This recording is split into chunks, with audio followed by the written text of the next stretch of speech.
Ketika Rasulullah wafat, itu separuh sahabat hampir mayoritas, ya Rasulullah kita semua ingin kita dulu yang meninggal karena engkau begitu penting.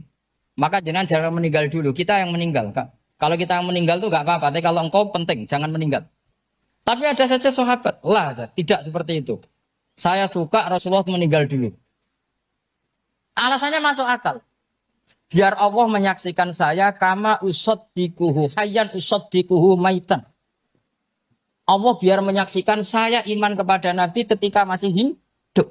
Dan saya buktikan setelah mati pun, setelah meninggal pun, setelah wafat pun, iman.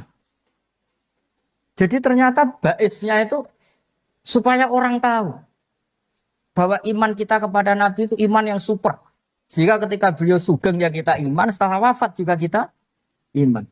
Kai usoddikuhu maitan kama usoddikuhu hayyan. Supaya saya mentasdikkan beliau setelah meninggal sebagaimana kita mentasdikkan beliau saat masih hidup. Dan ternyata Allah ridho dengan perkataan sahabat itu. Kenapa Allah ridho? Karena menjadi pelajaran bagi orang-orang yang ditakdir gak menangi Rasulullah Shallallahu Alaihi Wasallam. Tetap mereka ini. Jangan kayak setan. Setan itu kurang ajar betul oleh iblis itu. Masyhur itu. Iblis itu nangis-nangis neng Nabi Musa. Iblis itu takutnya sama Allah itu luar biasa. Sampean kalah.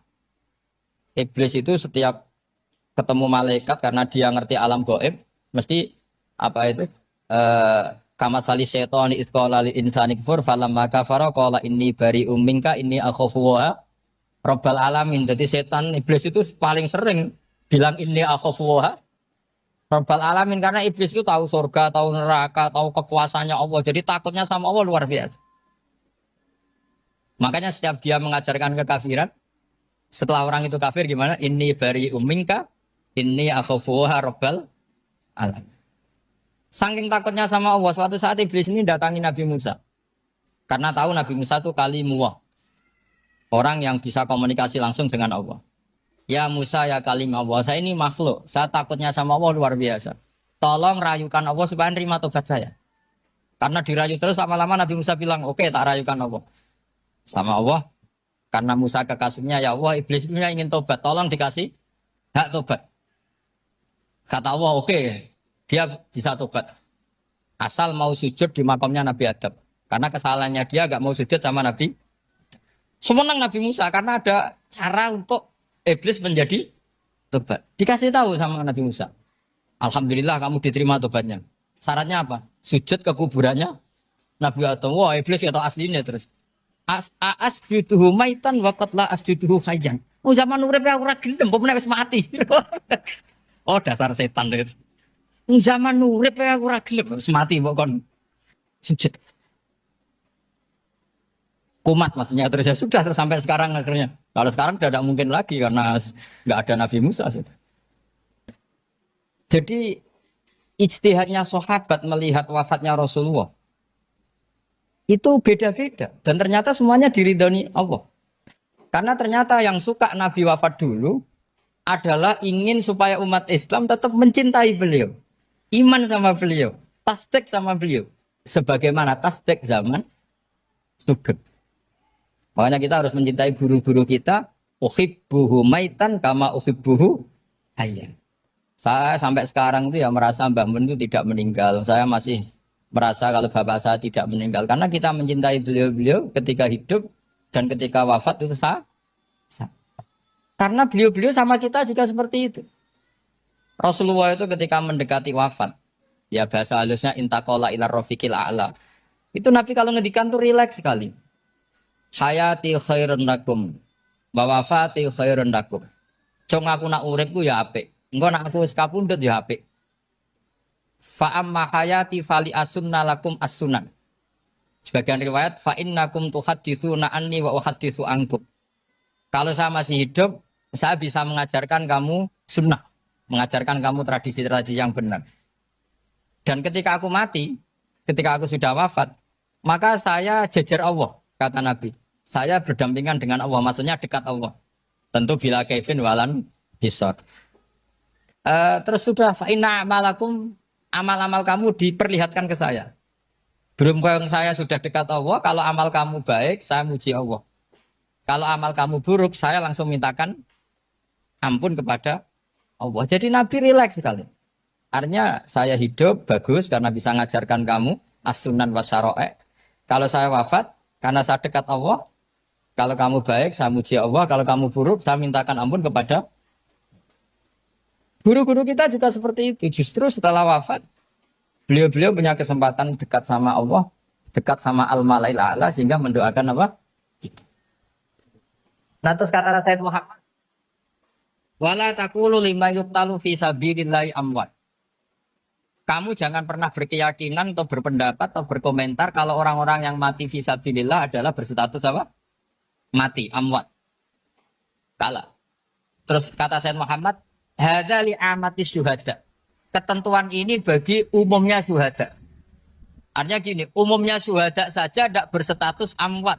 Apalagi hadza Rasulullah, sayyidul syuhada, sayyidul anbiya, sayyidul mursalin. Tentu tidak pernah berstatus amwat. Ya saya ulang lagi ya, jadi zaman cara berpikir. Amatus syuhada, syuhada yang umum saja berstatus hidup. Tidak boleh distatuskan amwat. Apalagi Rasulullah itu sayyidus syuhada, sayyidul anbiya. Maka status beliau pasti hayyun la yamut. Pasti beliau itu hidup tidak.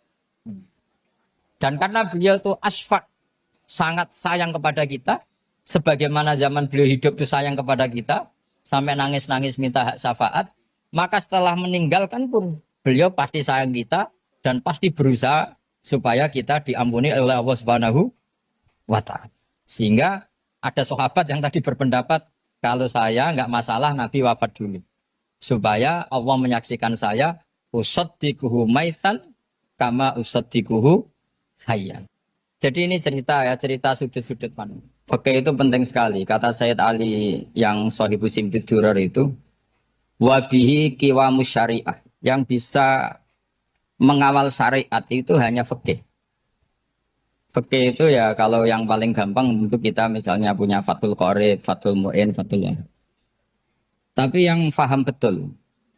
Pasti faham itu ngelotok setengah hafal. Jangan bawa kitabnya tok. Yang penting sekian semester terus selesai. Itu sama-sama dosa itu. Dosanya ya dosa, mahasiswanya juga dosa. Karena sudah terlanjur sarjana agama. Ternyata nggak bisa. Itu kan mendingan nggak sarjana agama. Itu saya tak cerita sama Kiai Roba. Itu ada fatwa Kiai. Kiai juga wali. Suatu saat ada penyanyi dangdut top terkenal di Indonesia itu. Itu nyanyi dangdut. Ya penyanyi ya dai. Entah itu hakikat, entah majas, tidak tahu. Itu Kiai itu fatwanya lucu. Kalau kamu datangi dia pas main dangdut, masih saya beri izin. Tapi kalau datangi dia pas pengajian, itu tak larang. Kan santrinya jadi eskal. Ini pas pengajian dilarang, pas dangdutan kok malah dapat izin. Tapi bukan berarti halal ya, dapat izin. Dapat izin kan potensinya bisa karena dilarang lah ya tetap belerot.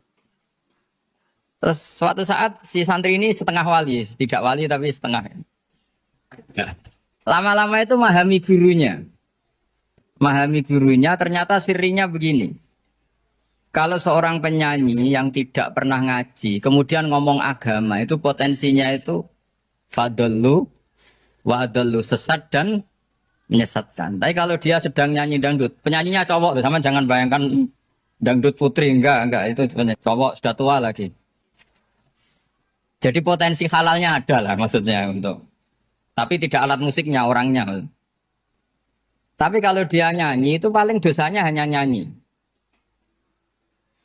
Saya ulang lagi ya. Murid tadi akhirnya paham kalau datangi pengajian itu artinya ikrar kalau dia seorang dai atau seorang yang layak ngomong apa? Agama. Itu lebih bahaya karena kita santri, apalagi kita doktor atau MM terus ngekrori orang yang nggak jelas asal usulnya. Tapi kalau nyanyi kan nyanyi saja. Sehingga itu menjadi fikih. Bahaya terbesar dalam fikih adalah apa? Mengkaji fikih tidak dari ahlinya. Ya seorang lagi ya, mengkaji fikih tidak dari apa? Ahli. Nah kenapa demikian? Begini, saya beri contoh. Ilmu fikih itu tentu pertama dari Rasulullah SAW. Kemudian bersanad sampai kita atau kita sampai Rasulullah.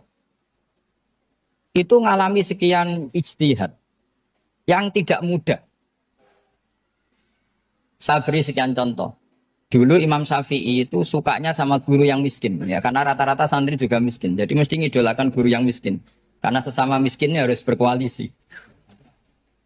Tapi akhirnya gurunya Imam Syafi'i itu miskin sekali. Namanya Muslim bin Khalid Az-Zanji itu miskin, Sufyan As-Tsauri miskin, Sufyan bin Uyainah miskin. Setelah ngaji di Medina itu Imam Malik itu kaya. Pas itu Imam Malik sudah kaya. Setiap ketemu Imam Syafi'i dikasih uang. Sampai ketika Imam Malik itu bilang, kamu sudah alim. Ilmu saya sudah habis, kamu ngaji sama yang lain. Sama siapa?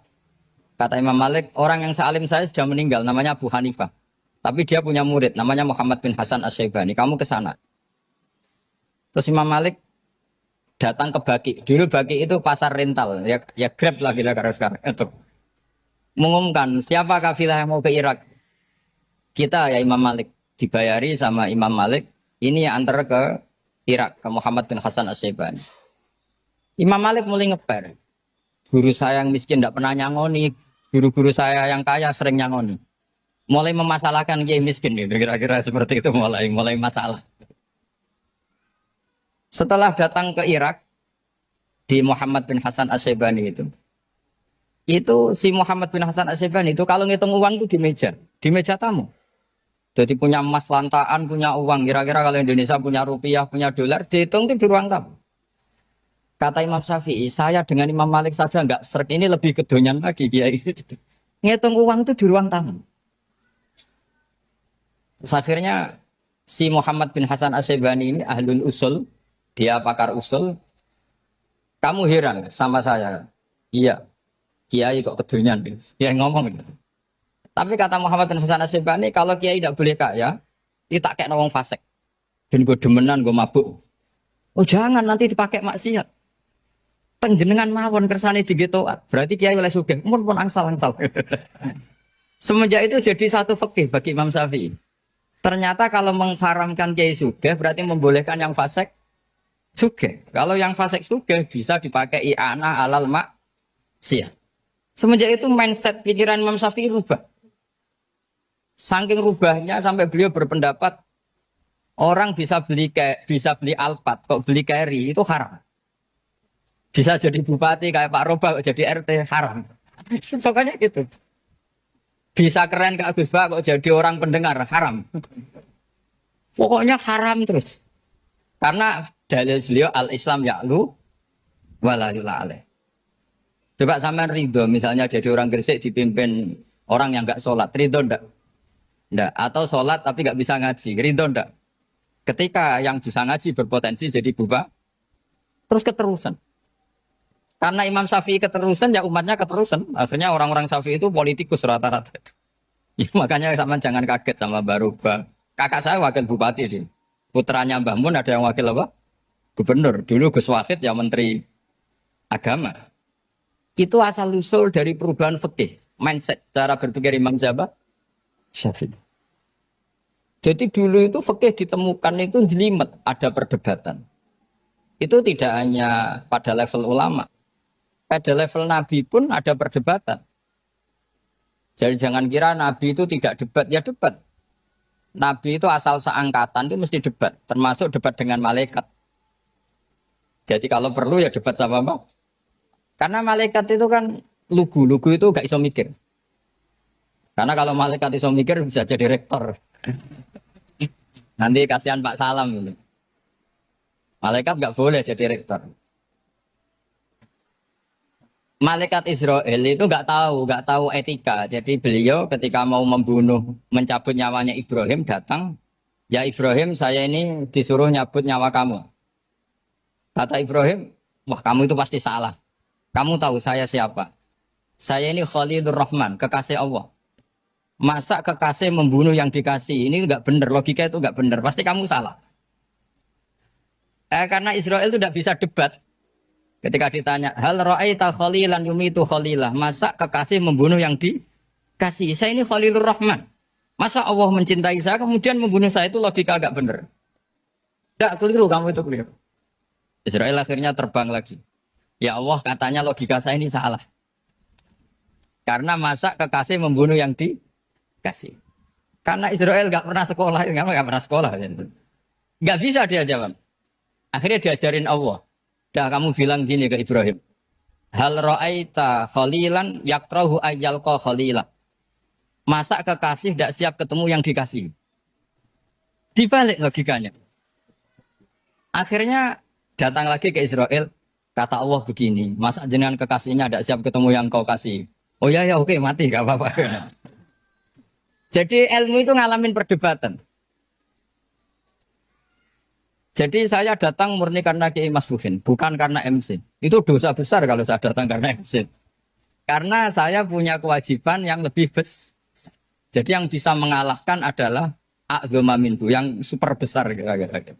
Karena jelas ada riwayat inna min abaril birri silatar rajuli ahla wuddi abi.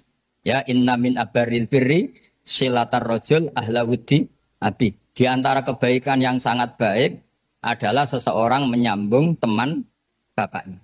Padahal sampean kan nggak mungkin teman bapak saya. Teman saya aja nggak mungkin, nggak level apalagi bapak saya kan. Jadi malah mohal itu. Saya berkali-kali cerita di mana-mana cerita. Fikih itu harus dievaluasi. Karena ini masalah furu'iyah. Saya berkali-kali cerita di mana-mana cerita. Hukum berteman orang fasik gimana? Pasti orang jawab haram karena takut ketularan orang fasik. Tapi kalau dibalik, hukumnya bina orang fasik gimana? Ya baik, umatnya Nabi. Bisa bina kalau berteman. Kamu bisa bina orang fasik tanpa berteman? Nggak bisa. Jadi kalau dibalik, hukum berteman orang fasik gimana? Haram. Hukumnya bina orang fasik? Baik. Bisa bina kalau berteman. Berarti berteman orang fasik? Ya terus nanti pada level lapangan sih gampang. Kalau yang soleh membina yang fasik dan yang fasik ketularan yang soleh, maka ternyata kalau yang soleh ketularan fasik ya berarti ternyata buruk. Tapi kan hukum masa nunggu kenyataan kan jadi nggak hukum. Di mana-mana hukum itu kan ada asumsi karena ini masalah ijtihad. Nah itu yang dilakukan para ulama kita. Jadi sampean harus mengkaji fikih secara detail karena tidak hanya kita yang khilaf. Nabi-nabi juga khilaf dalam menentukan dakwah ilallah. Wali-wali kita kayak Abdul Hasan Asyadili sama Sayyid Abdul Al-Haddad itu juga. Imam Ghazali ya khilaf. Imam Suyuti itu kalau ketemu Al-Qastolani itu saling tidak nanya, saking nggak cocoknya. Masyhur itu. Jadi ulama ya ora cocok. Bedanya nak saiki berkoro partai. Kalau orang dulu enggak. Karena pakai asumsi. Pakai asumsi karena memang susah. Enggak misalnya memang tak bedai, tak beri yang di enggak misalnya ada orang rukuk. Rukuk kemudian kentut. Itu sholatnya batal apa enggak? Enggak, jawab saja. Enggak, orang sholat kemudian pas rukuk kentut atau kelihatan auratnya. Sholatnya batal apa enggak? Batal. Itu keliru nih sampean, itu salah dosennya mesti itu. Pertanyaannya gini, yang dikatakan sholat itu kan akwalun wa af'alun muftatahatun bitakbir muftatamatun bitaslim. Lalu ketika sampai rukuk apa sudah namanya sholat? Jika kamu katakan batal, namanya sholat aja belum kok sudah kamu katakan batal gitu.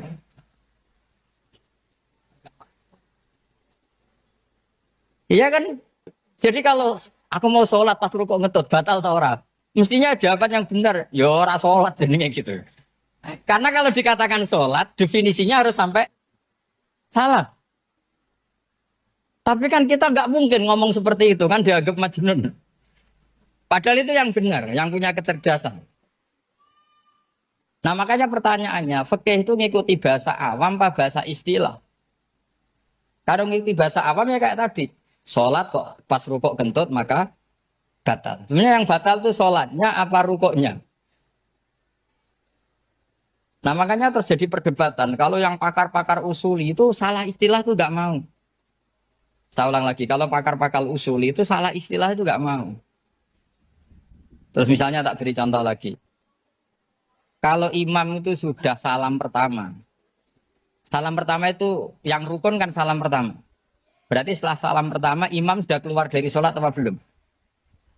Yakin? Ya sudah. Sekarang sama tak bedai. Lalu makmum itu kesunatan langsung berdiri apa nunggu imam salam kedua? Enggak, jawab satu. Nunggu salam kedua kan? Ya itu kriminalnya sampai Anda seperti itu. Kriminalnya begini. Berarti Anda bergantung sama orang yang sudah tidak sholat. Kata kamu setelah salam pertama dia sudah tidak sholat. Berarti kamu menginstruksikan makmum berhubungan dengan orang yang sudah tidak sholat. Karena sudah keluar dari sholat ketika salam pertama. Kalau kamu di debat gitu gimana jawabnya? Pusing kan? Berarti robtul makmum bisolatiman sing wis laisa fi sholatin. Berarti menggantungkan sholat sama orang yang sebetulnya sudah tidak sholat. Ada yang jawab, sebagian ulama fikih tetap disunatkan menunggu salam kedua. Karena salam kedua itu masih paket meskipun tidak rukun. Dia paketnya selesai. Tapi selalu pertanyaannya gini, lalu setelah salam pertama itu imam masih sholat gak? Sudah sama pernah dijawab tuh? Nah ini pentingnya bodoh gak mikir sebenarnya. Jadi makanya bodoh itu barokah karena gak mikir itu. Jadi soalnya Rabbana ma khalaqta hadza apa? Batila. Sing bodoh ya barokah, sing pinter ya barokah. Sera barokah maksiat. Serana barokah plus. Jadi ilmu itu harus mengalami satu gesekan karena logika itu bisa dibalik. Nah karena ilmu itu mengalami satu gesekan, satu logika yang bisa kayak iya kayak enggak. Sehingga jargon di dunia ijtihad itu begini. Ra'yuna shawabun yahtamilul khata' wa ra'yuka khata'un yahtamilus shawab. Pendapat saya benar tapi mungkin salah. Tapi pendapat kamu taruhannya salah dulu tapi yang mungkin benar. Jadi mustahid kalau ketemu mustahid itu lucu. Ngomongnya itu ra'yuna shawabun yahtamilul khata'. Pendapat saya tarifnya benar dulu tapi yang mungkin salah. Kalau pendapat kamu salah tapi ya mungkin benar atau mungkin bisa salah ya tidak tahu pokoknya mungkin benar. Nah kenapa demikian? Begini, di luar masalah tauhid, saya ulang lagi di luar masalah tauhid, itu tentu ada masalah-masalah yang sifatnya ijtihadiyah. Ya saya ulang lagi, yang sifatnya apa? Ijtihadiyah. Dan ijtihadiyah ini nggak pernah selesai karena muqtadul hal, konteks kesejarahan maupun konteks kesempatan itu tidak sama. Dulu kiai-kiai itu ngaramkan dasi, ngaramkan celana karena yang celananan yang dasinan itu penjajah. Sehingga mantas sabah biqaumin bahwa apa? Minhu. Tapi lama-lama kiai-kiai itu ya pakai dasi, pakai celana. Ya karena dianggap sudah tidak mantas sabah apa? Biqaumin bahwa apa? Minhu. Ini ngalami pergeseran. Semua istihad itu ngalami pergeseran. Lalu pertanyaannya begini, lalu istihad apa Gus yang permanen? Yang permanen ya istihad dengan alatut istalat apa? Istihad. Saya beri contoh misalnya begini. Nabi Musa itu yang ngalami istihad. Kata beliau karena kangen Allah, itu ingin melihat Allah karena kangen. Rabbi arini angzur ilai. Qala lan tarani walakin ingzur ilal jabal. Ya sudah namanya orang kangen ya ingin melihat. Ya sudah gitu aja. Sehingga ahli ilmu kalam itu berdebat.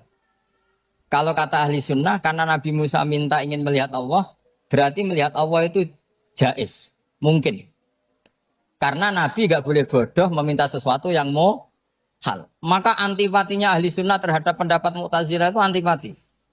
Karena menurut pendapat Mu'tazilah, Allah itu qadim. Allah itu laisa kamislihi syai'un, sehingga gak bisa dilihat. Pertanyaannya adalah berarti Nabi Musa meminta sesuatu yang muhal. Itu bodoh sekali sampai nggak tahu mana muhal, mana apa? Jaiz. Makanya kata Imam Ghazali, masa Nabi Musa yang Nabi nggak tahu kalau melihat Allah itu muhal. Sampai minta berarti nganggap itu jaiz atau boleh. Itu cara pandang orang-orang ahli sunnah apa? Wal jamaah. Tapi tetap saja sebagian ulama itu ya balelo. Yang kayak Mu'tazilah itu ya balik loh. Cara berpikir pokoknya itu karena kangen, bukan karena mungkin atau tidak mungkin. Jadi nggak mungkinnya tetap tidak mungkin. Terus mereka dalil la tudrikul absar wa huwa yudrikul absar. Nah, sudut pandang ini akan terus. Ada seorang wali ditanya, kalau kamu di surga ingin melihat Allah apa enggak? Jawabnya enggak. Kenapa, Jan? Kasihan Allah. Terus kenapa, Jan? Unazzihu dzalikal jamala an-nadhari misli. Saya tidak ridho Allah yang hebat, yang keren, kemudian sing delok di rumah aku wong gesik. Koyok gak ngergani pangeran. Sebenarnya sing delok Allah ben golongane Nabi Muhammad, Nabi Ibrahim, kowe ra usah ngilangi keren. Maksudnya itu. Jadi ada ulama itu jadi wali kalau sholat itu karena di soft belakang. Tapi jangan ditiru. Itu kan nggak lazim ya. Lazimnya kan afdhalus sufuf as-saful awal. Ketika ditanya, kenapa kamu kalau sholat di belakang? Cek GR koyok wani suwan pangeran gak ngarep. Aku sungkan dari gue gulir. Kalau sampean kan karena males, bukan karena sungkan. Jadi itu artinya rasa ya. Makanya nggak bisa, nggak ada ijtihad itu tidak mungkin karena perasaannya orang itu beda-beda. Itu Sayyid Abdul Al-Haddad itu kalau ngendikan masyhur. Man da'a li dzalimin fil baqa faqad ahabba yusawwah fi ardi. Orang yang mendoakan orang fasik masih hidup, gak mati-mati, itu berarti suka kalau Allah dimaksiati di buminya. Wong fasik kelakuannya rak maksiat. Nak mbok dongakno mari, itu berarti kamu ingin Allah didurakani terus menerus karena si fasik masih hidup. Tapi kalau Abu Hasan As-Sadili cara ngendikan gini, kalimatnya persis. Man ahabba alla yusawwahu fi ardi faqad ahabba alla tadhara maghfiratuh. Orang yang ingin dunia ini steril gak ada maksiat, maka sama saja berkeinginan tidak melihat luasnya maghfirahnya Allah. Sama-sama wali besar. Tapi cara pandang hubungannya dengan Allah seperti itu. Jadi mau tidak mau, istihad itu mau tidak mau. Makanya tidak usah dipertentangkan misalnya cara berpakaian, cara apa. Yang penting sesuai aturan Islam ya sudah. Karena ini urusan rasa. Urusan apa? Rasa. Itu Syekh Hasan Basri itu sering jagongan sama Robiah Hadawiyah. Itu secara fikih salah. Tapi pas itu ulama fikih ditanya, kenapa Anda tidak komentar terhadap dua wali besar yang sering ketemu? Andai kan semua santri seperti itu akan saya halalkan, karena nggak mungkin punya nafsu. Sehingga fikih dulu memang masih asli. Kamu lihat di takrib misalnya, lelaki melihat perempuan itu nggak boleh kecuali sekian alasan. Termasuk boleh itu litaklim karena mengajar atau lil muamalah. Ini yang mulai masalah. Ada warung kopi, penjaganya cantik. Santri-santri ngopi. Ini lil muamalah. kan kasus ini.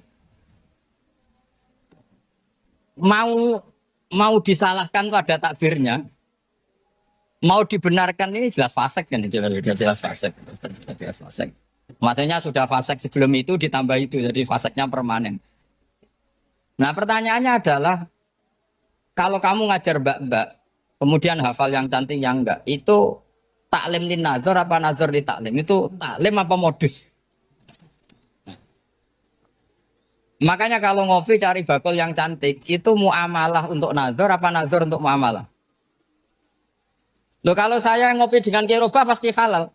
Karena begini, berjalan saja, bareng capek, nggak tahu itu warungnya siapa, terus berhenti ngopi. Kebetulan bakulnya cantik. Nah itu mungkin halal, karena kan saya tidak milih-milih. Ingin ngopi kebetulan bakulnya cantik. Kalau kamu kan nggak apal daftarnya. Wah itu mesti haram itu, mesti haram itu. Karena berarti kan kamu menjadikan ngopi ini modus.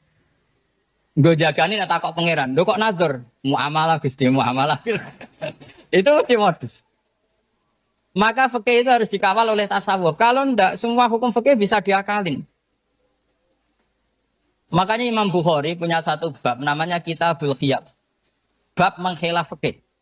Beliau itu antinya sama Abu Hanifah itu luar biasa. Enggak ada ulama dibenci Imam Bukhari kayak Abu Hanifah. Masyhur itu. Untungnya beliau enggak menangi Abu Hanifah. Kalau menangi geger terus. Bisa faksul masail terus. Itu Abu Hanifah itu ulama yang suka khilaf. Khilaf itu merekayasa hukum. Misalnya begini. Saya ini puasa agak lemes.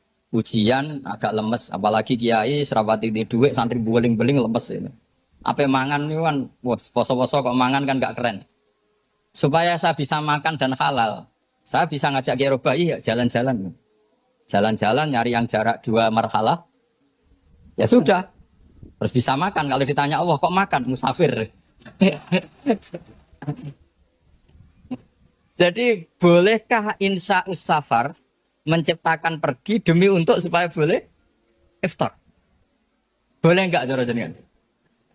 Enggak boleh alasannya apa? Kan pergi. Perginya juga enggak maksiat. Itu khilaf. Tapi Said Muhammad, Abu Ya Said Muhammad, Muhammad bin Alawi, Said Muhammad itu membela Abu Hanifah. Artinya membela jangan semua khilaf itu diharamkan. Karena itu cara, saya ulang lagi, karena itu cara untuk mengawal bahwa hukum Allah itu luas. Karena kalau nggak ada khilaf itu ya kita kesulitan. Kita kesulitan. Misalnya begini, ini penjelasannya, makanya kita harus sering mendengar. Saya itu dulu masih sangat fikih itu protes, kenapa ada puluhan polisi wanita. Itu kan pekerjaan cowok ya, pekerjaan pria. Tapi setelah mendapat penjelasan dari polisi itu alasannya masuk akal, Gus. Kadang-kadang orang nakal itu menyembunyikan narkoba itu di alat wanitanya. Itu kalau semua lelaki polisi kayak jenengan itu kan masalah itu. Sehingga memang harus ada polisi wanita karena sebagian pengedar narkoba itu perempuan dan menyembunyikannya di tempat itu. Kalau semua polisi cowok kan nggak kebayang. Sehingga kita akhirnya mendengar membolehkan polisi itu wanita. Ada wilayah yang harus wanita. Begitu juga ada pertanyaan, kenapa sih dokter kandungan itu cowok? Saya punya banyak santri yang muhibin saya itu dokter kandungan. Tak tanya, kamu itu kok cowok kok jadi dokter kandungan? Kan pekerjaannya seperti itu. Dia jawabnya lucu. Dari 10 yang tes jadi dokter kandungan, itu yang cewek itu lulus 2. Yang cowok lulus semua. Karena ketika cewek dites melihat ketuban pecah darah itu langsung pingsan. Sehingga yang secara psikologi dablek itu kan memang lelaki. Jadi serawongnya sewakit santes. Kadang nggak lahir-lahir cinta ini nang jopo rokokan santai. Itu kalau cewek yang jadi dokter kandungan itu nunggu jam 11, jam 4 sudah pingsan. Nah ini cerita, bukan berarti saya menghalalkan, enggak. Kita harus mendengar, saya ulang lagi, kita harus apa? Dan itu setelah mendengar, itu nanti jadi disiplin ilmu, yaitu namanya fikih. Karena ilmu fikih itu sebetulnya gampang. Sampai kalau ngaji i'anah, itu kelihatan fikih itu gampang, karena ada logika yang terbangun. Misalnya begini, orang kalau tawaf itu disuruh agak jauh dari Ka'bah. Jangan sampai nginjak sadarwan. Karena sadarwan itu pondasi itu ikut Ka'bah. Kenapa begitu? Ya jenenge ra muteri Ka'bah, ide-ide Ka'bah. Jadi sebenarnya sederhana logikanya. Sing jenenge muter itu di luar itu kita muter. Nah kalau nginjak pondasinya namanya gak muteri Ka'bah tapi ide-ide Ka'bah. Ya jadi sederhana sebetulnya ya masuk akal. Jadi fikih itu nggak ada yang iskal, sebetulnya masuk akal. Tapi karena kita nekuni itu tidak serius, maka terus jadi paradok. Saya beri contoh lagi, ini sebagai penghormatan saya sama Kiai Mas Bukin, karena ini sudah namanya fakih. Kalau ada ayam jago ditabrak truk, terus kejet-kejet, kan dibiarkan pun mesti mati. Karena gerakannya sudah harokatul masbuh. Terus kamu sembelih, itu halal apa enggak? Enggak jawab, ayam jago loh. Kalau kamu katakan halal, dia sudah tidak punya hayatun mustaqirroh, kehidupan yang permanen. Andai kan kamu biarkan pun 1 menit lagi meninggal. Kejet-kejet kan prosedur saja. Maksudnya pantasnya mati ya kejet-kejet sih, tapi sebetulnya sudah pasti mati. Maka ini ada 2 ulama. Kalau kata Imam Malik tetap namanya halal. Karena ruhnya masih di situ, sehingga ketika kita nyembelih, ya nyembelih hewan yang hidup. Yang namanya nyembelih itu pokoknya mematikan yang punya roh. Sementara saat itu rohnya masih di situ. Meskipun 1 menit lagi pasti. Tapi kalau mazhab Syafi'i enggak, ini sudah harokatul masbuh. tidak punya hayatun mustaqir.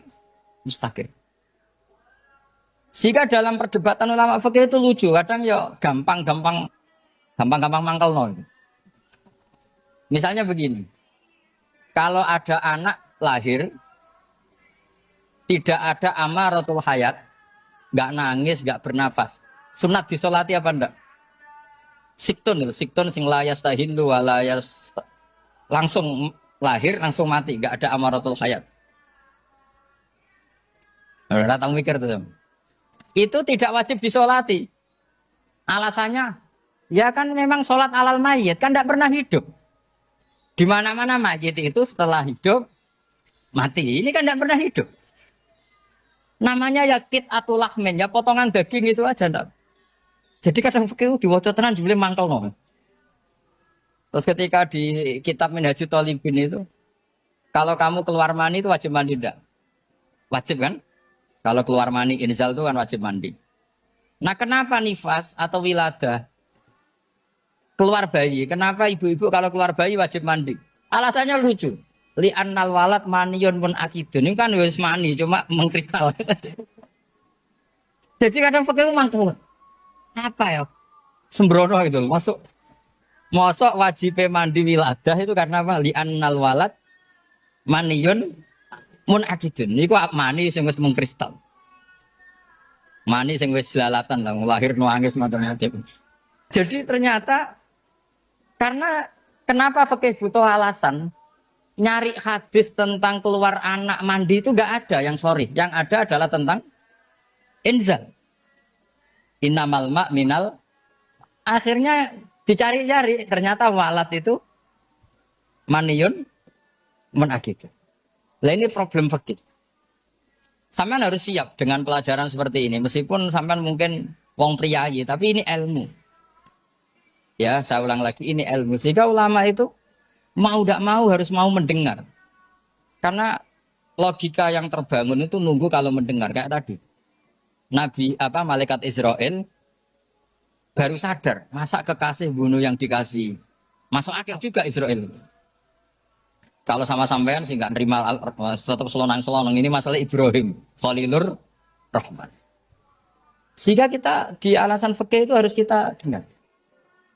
Saya dulu itu, saya sampai sekarang itu sama kalau bayi lahir masuk sudah berbentuk bayi, saya sendiri berpendapat sebaiknya disolatin. Kalau sudah berbentuk bayi, meskipun tidak tidak nangis, tidak ada amaratul hayat. Kan yang digugurkan itu wajibnya, bukan masalah boleh dan tidak. Itu banyaklah perdebatan ulama di bab itu. Saya beri contoh lagi perdebatan ulama. Ini contoh-contoh fikih karena ini khusus penghormatan status fakih tadi. Itu kalau ada orang mati jenazah itu. Jenazah itu kalau sholat, itu kan umumnya jenazah di depan, kita nyolati di belakang. Itu yang mengatakan begitu ya tidak punya alasan, ya taunya mulai dulu begitu, di mana-mana nyolati jenazah, jenazahnya di depan. Tapi di kitab Makhali jelas diterangkan, kata kaul sani tidak wajib. Alasannya ya lucu, fa innal janazah laisat bi imamin. Jenazah itu tidak imam, kenapa harus di depan? Kan kacau kan? Lo coba alasannya di depan apa? Dia ada imam kok. Nah barokahnya fikih itu sehingga kita melihat di Arab Saudi sekarang itu jenazah kan di belakang. Tapi kita tetap nyolati apa? Mayit. Kalau di Arab Saudi musim haji, itu jenazahnya di kamar mayit, tapi kita nyolati. Itu satu-satunya takbir ya tadi, fa innal janazah laisat bimanzilatil imam. Tapi jangan praktekkan, nanti tidak kepikiran sesat. Saya hanya cerita ilmu, jangan dipraktekkan. Kalau dipraktekkan masih jadi aliran sesat. Mono jenazah ning mburi mame kok ngarep aliran sesat. Sebetulnya bukan sesat tuh. Uji coba fikih. Ya karena tadi fa innal janazah laisat bimanzilatil. Bukti lagi kalau sampean sholat ghaib. Sholat ghaib itu misalnya mayitnya di Surabaya, boleh enggak sholat ghaib di sini? Terus jenazahnya di belakang kamu apa depan kamu? Nah ini kan fikih itu pokoknya gitu. Makanya standar furu'iyah itu susah. Karena perdebatannya itu mirip-mirip. Kayak iya, kayak tidak, kayak. Makanya dulu zaman sahabat, Ada sahabat itu mencintai Rasulullah. Senengannya sowan. Bukti cinta sowan. Banyak juga yang sahabat bukti cinta Nabi itu tidak pernah sowan. Alasannya ganggu. Kenapa kamu jarang sowan Nabi? Saya sering jamaah sama Nabi, saya tidak pernah sowan. Kenapa? Ganggu. Biar Nabi kalau di rumah sama anak istrinya, saya tidak mau ganggu. Makanya saya termasuk kiai yang gak pati seneng disowani. Karena ya itu tadi. Kalau ngulang seneng saya, kalau disowani biasa saya. Kalau Kiai Roba itu nilai, nak pernah sepuh jadi rasuan nilai. Jadi beda, saya sering ditilai Kiai sepuh. Tapi bahasanya tentu tidak sowan, tapi nopo nilai. Kalau sowan itu maka kan nafkah itu seperti itu. Jadi ada disiplin, di situ ada disiplin ilmu. Yang kadang kita tidak cocok. Makanya Imam Syafi'i sendiri ngendikan kadang beliau dengan gurunya, dengan Imam Malik sampai ngarang ikhtilafu Malik. Beliau punya data yang beliau itu sedang nggak sama dengan gurunya, yaitu Imam siapa? Malik. Karena mindsetnya itu beda. Tidak sampai misalnya saya tanya, sholat itu harus menghadap kemana? Tidak, jawab saja. Kiblat kan. Ukurannya apa coba? Namanya madhep. Wajah apa dada? Imam Syafi'i milihnya dada. Sekarang praktekkan dalam dialog keseharian. Saya jagungan sama Kiai Roba seperti ini, terus wajah saya begini, madep enggak? Nah itu masalah. Terus pertanyaannya, madep dengan dada itu fis sholat apa fil qiyam?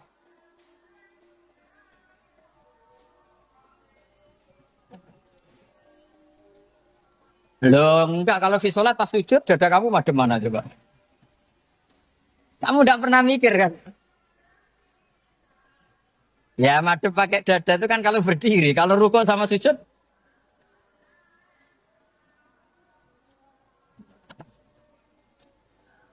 Lah itu ulama itu jelimet gitu. Makanya jarang yang menekuni profesi ulama itu. Karena menekuni proposal banyak, karena memang susah. Jadi ulama itu orang yang cara berpikir sudah aneh. Sehingga mereka detail. Maksudnya menghadap itu apa? Ukurannya kalau berdiri ya dada, tapi nggak bisa kamu katakan atawaju bisodri aturan dalam sholat, fikuli sholat. Pertanyaannya lah kalau rukuk sama sujud, dadanya menghadap kemana coba? Maka itu ilmu yang sudah jelimet. Nah ulama usul fikih, ulama yang nggak mau salah per detail hukum. Sehingga menurut Imam Rafi'i, misalnya kalau beliau ditanya sujud itu gimana ya asal wat ujabha ya sujud. Tapi kalau menurut Imam Nawawi harus melibatkan 7 apa? Anggota, yaitu al-jabha, wal yaden, warubaten, wal kodame. Oke, Imam Nawawi kita ikuti. Tentu keseharian kita pakai Imam Nawawi. Yaitu berdasar hadis umir tu an asjuda ala sab'ati yumin al-jabha, wal yaden, warubaten, wal kodamen. Berarti berapa? 7. Tapi pernah saya cek di kitab karangannya Imam Syafi'i ketika beliau ngendikan saya suka kalau orang sujud itu melibatkan 7 anggota berdasar hadis ini. Tapi kata beliau wayah tami itu dan bisa saja sujud yang watul jabhah itu sudah cukup.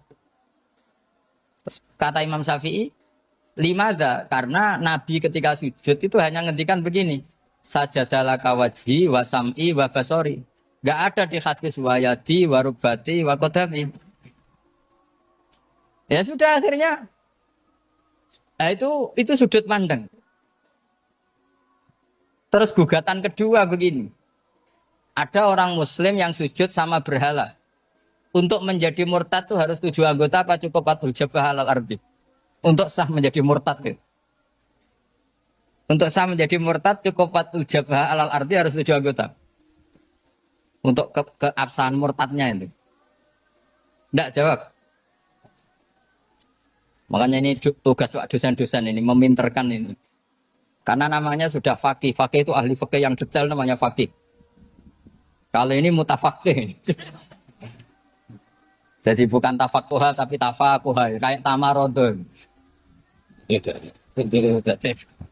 Jadi wazannya nanti itu wal idhari ma laysa fil waqi'. Jadi ini bukan gojlok, ini memang marah saya ini. Jadi kalau sudah pakai gelar fakih, harus fakih betul. Nah, mohon kalau mengkaji fikih itu harus detail. Minimal takrib itu setengah hafal. supaya konstruksi ilmu itu utuh. Saya sama lagi konstruksi ilmu itu. Karena ilmu itu mesti ada yang apa ya? Ya rodok setengah salah itu, tapi disalahno ora kena. Ndak sampean tak bedheki, nak pancen bener langsung tak angkat jadi rektor. Nak bener tuh. Coba rukun sholat pertama itu apa coba? Rukun sholat pertama. Niat. Niat sama berdiri dulu mana? Ayo niat dulu baru berdiri apa berdiri dulu baru niat?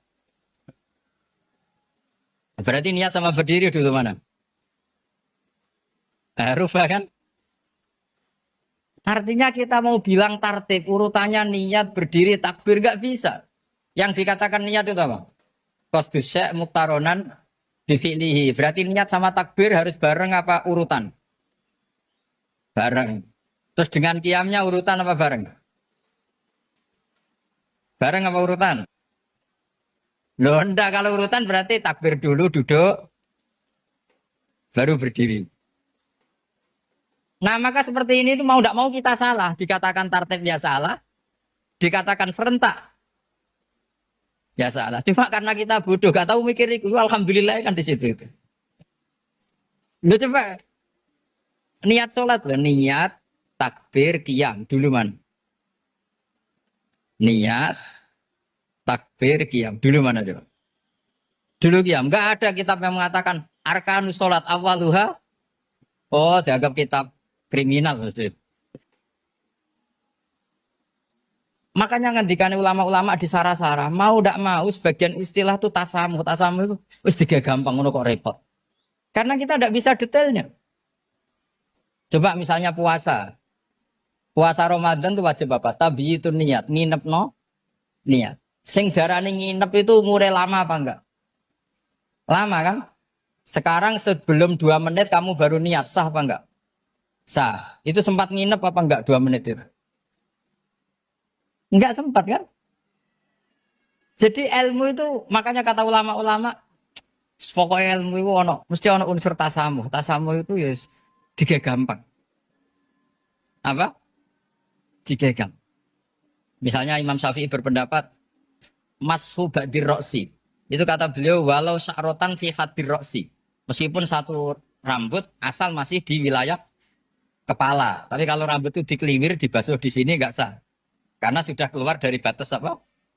Kepala. Imam Syafi'i cara berpikir kan yes ngene iki jenenge basuh sirah. Tapi cara Abu Hanifah enggak. Ya enggak, yang namanya megang kepala itu ya minimal 1/4 lah. Masa gitu dikatakan megang. Lalu ulama usul fikih itu berdebat. Sesuatu itu sesuai masodaknya. Masodak itu yasduku alaihi kadza. Yaitu ini tadi saya cerita ke Ibu Khen tentang ngaji Jamul Jawame. Ini ilmu yang di Jamul Jawame. Sesuatu itu ukurannya mayasduku alaihi kadza apa dengan takrif definisi. Misalnya gini. Sholat itu batal dengan makan. Kalau kamu sholat makan batal enggak? Enggak, jawab saja.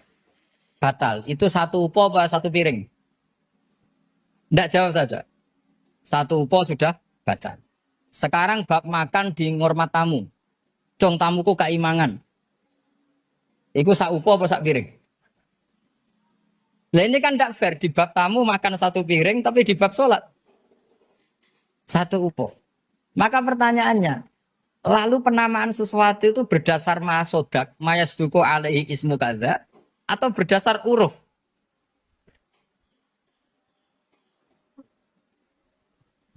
Ukurannya apa coba? Maka terus jadi perdebatan. Nah ini di sini ini pentingnya ulama karena ya sekarang saya bedai sekarang. Cengkeh itu wangi apa enggak? Kategorinya cengkeh. Wangi kan? Kalau orang bikin kue tar pasti pakai apa? Cengkeh. Pakai wedang ronde supaya manis. Apa wangi dikasih apa? Cengkeh. Nah itu saya berkali-kali cerita. Pernah mau dipikirkan orang Islam juga boleh rokok karena dianggap pakai apa? Mewangi karena ada apa? Cengkeh. Tapi terus di debat. Kalau gitu berarti orang Jumatan sunat rokok. Karena Jumatan disunatkan pakai pewangi.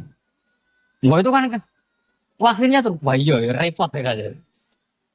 Jadi kalau cengkeh kamu kategorikan pewangen, yang orang Islam nggak boleh rokok karena pakai cengkeh yang wangi. Konsekuensinya orang Jumatan sunat rokok karena berarti di masjid pakai apa? Pewangi kan sesat semua ya, jadi itu ilmu. Makanya selain fikih mateng itu ada ilmu yang namanya usul fikih. Usul fikih itu yang neliti itu. Mayas duku alaihi kada. Jadi yus ngono iku darani ngono. Saulang lagi. Ngono iku wis darani ngono. Ora perlu roh detail.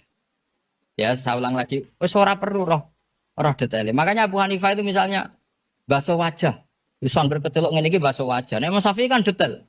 Mimba ini mana bitis syari sampai ila somahe ujunehi ila zakon.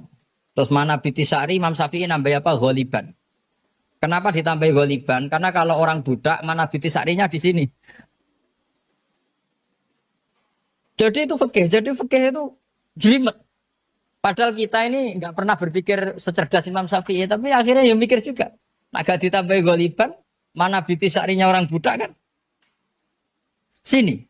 Terus sekarang perdebatannya, orang budak basuh Maskur Roksi di sini sah enggak? Karena tadi itu wajah apa kepala gitu. Kan jadi bingung gitu. Ya makanya ini mukadimah saya supaya sampean apa lebih disiplin belajar apa? Fikih dan setidaknya didiskusikan lah kitab-kitab Minhajul Thalibin atau kitab-kitab Mahali. Karena di situ nanti ada perdebatan.